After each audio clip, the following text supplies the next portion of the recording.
and welcome to 5MI Weekly. Today I'd like to do something a little bit different from past 5MI Weekly episodes. I'd like to employ you and your investigative mind to help me solve a sexual problem.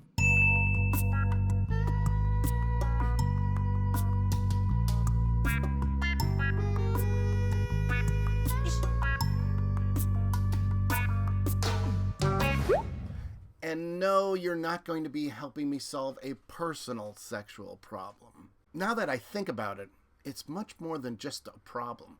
It's a sexual conundrum. A conundrum so big, it made me change the title of this video from Sex is Simple to Oy vey, humans make sex so confusing. The conundrum I would like you to help me solve is finding exactly who is to blame for making sex confusing. So what do you think? Will you help me solve this conundrum? Before you answer, know this. If this conundrum is not solved, its ramifications will continue, and its ramifications are vast.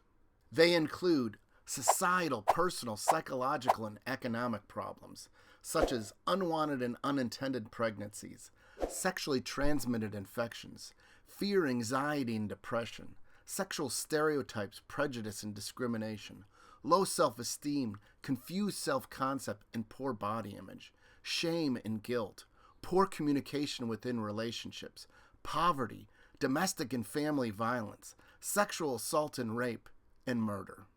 Let me be clear about something. Sex itself, nor the knowledge of sex, is not causing these problems. Instead, what is causing these problems is humans making sex confusing. If we find who is making sex confusing and stop them from doing so, these problems have the possibility of being eliminated. It's official. I'm assuming you're helping me. So let's begin our search for the sex confusers by defining what sex is. Biologists and psychologists define sex as being one of four fundamental parts of being human, with the other three parts being feeding, fighting, and flighting. These are the basic motivators of our behavior, and the primary purpose of these motivators is to allow for our survival. Feeding energizes our survival. Fighting is the assertiveness to gain what we need for our survival. Flighting is the ability to stay away from what is dangerous to our survival. And sex's primary purpose is... This is where it begins getting confusing. What is sex's primary purpose? If we ask biologists, they'll tell us it's reproduction. If we ask psychologists, they'll tell us it's happiness. If we ask sociologists, they'll tell us it's family. If we ask theologians, they'll tell us it's God. And if we ask our parents, they'll tell us, don't do it. To make sense of this cacophony of answers, the research scientists Cindy Meston and David Buss of the University of Texas at Austin did a really weird thing. Instead of asking theologians, parents, biologists, psychologists, or YouTube stars why they think people have sex, they actually asked people why they do have sex. When doctors Meston and Buss did this, people answered with 237 different reasons, and the bulk of these reasons had a single theme: pleasure. Thus, although us humans have sex for a variety of reasons, most of these reasons come simply down to pleasure. As much as energy, assertiveness, and an awareness of danger is at our core for survival, so too is pleasure. Interestingly, throughout our lifespans, we know sex's primary purpose is pleasure. But we're so bombarded by the sex confusers telling us we don't know this, or we should know something else, we often forget this simple truth. If you're interested in confirming you've always known this about your own sexuality, then take part in this thought experiment. Calculate the number of times you have had and will have sex over your lifetime. Keep this number in your mind because you are about to do two things to it. First, take from this number the number of times you will have or have had sex for reproduction purposes only. Second, take from this number the number of times you will have or have had sex for pleasure purposes only.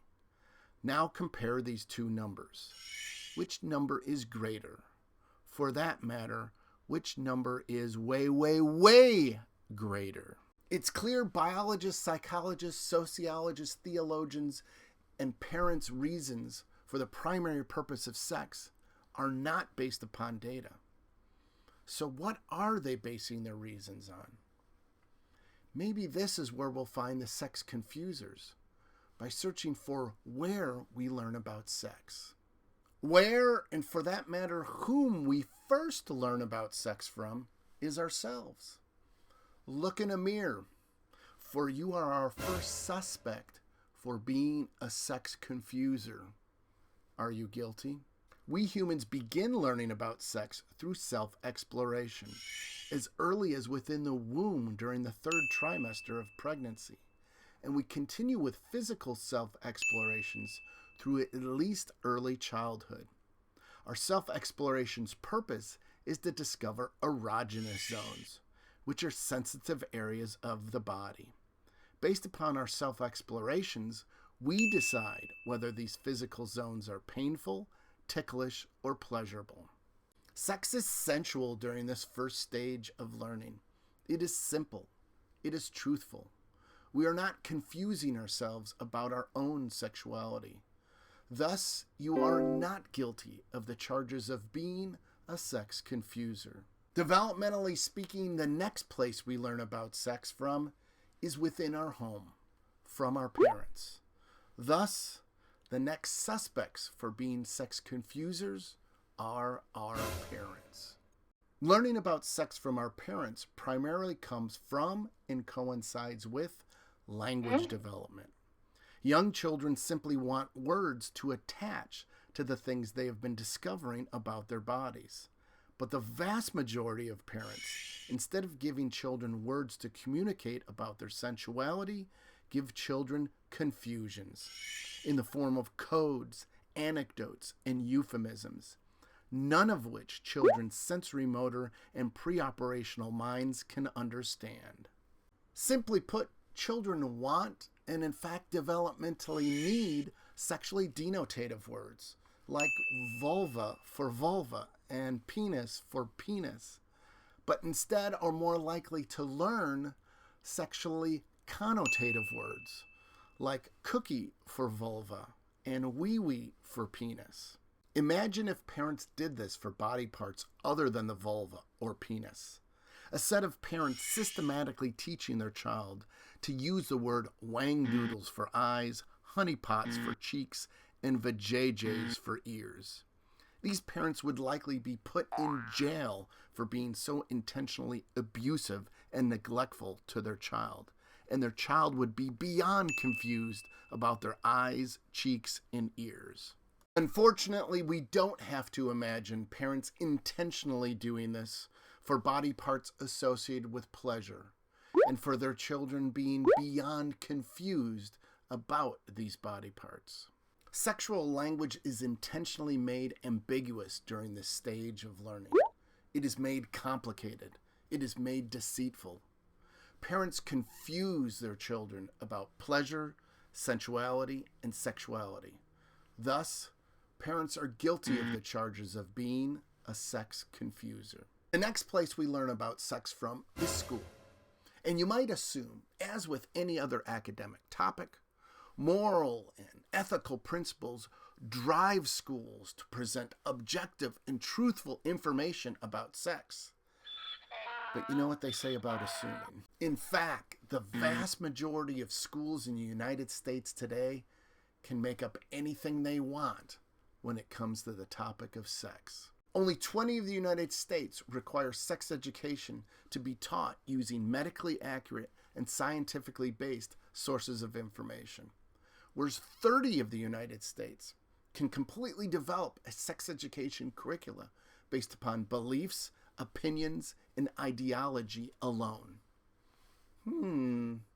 Imagine if 30 of the United States could do this with other academic topics.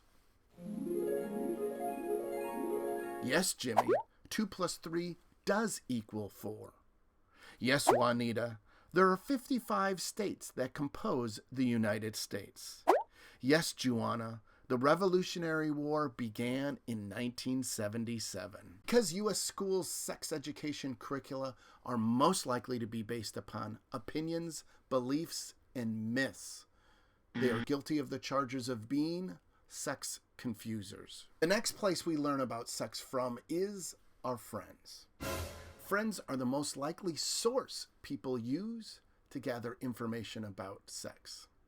This is where it gets really weird and turns into a vicious cycle. For where are friends getting their information about sex?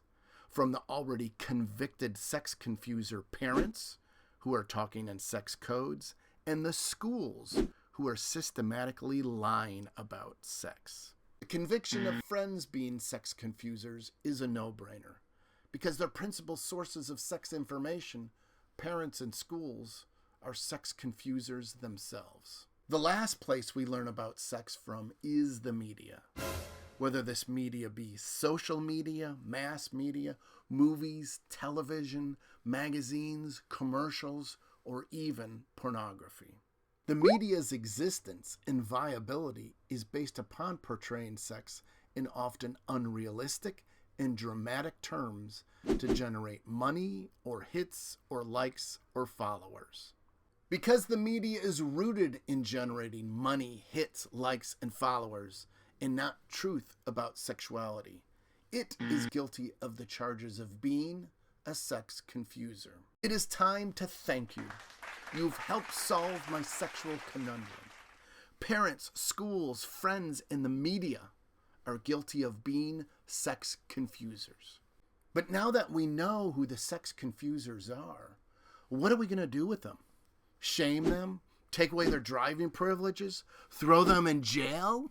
Punishing parents, schools, friends, and the media may make us feel good for a moment or two, but it will not help eliminate the problems they have caused.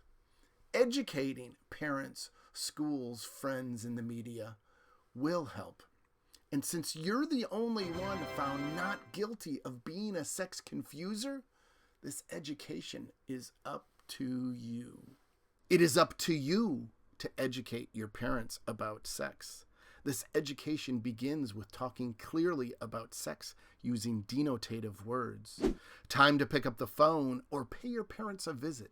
A vulva is indeed different from a vagina, which is indeed different from a clitoris. It is up to you to demand your city's schools teach sexuality from a science-based perspective, like any other topic it teaches. It is up to you to normalize talking about sex with your friends as you do with any other topic.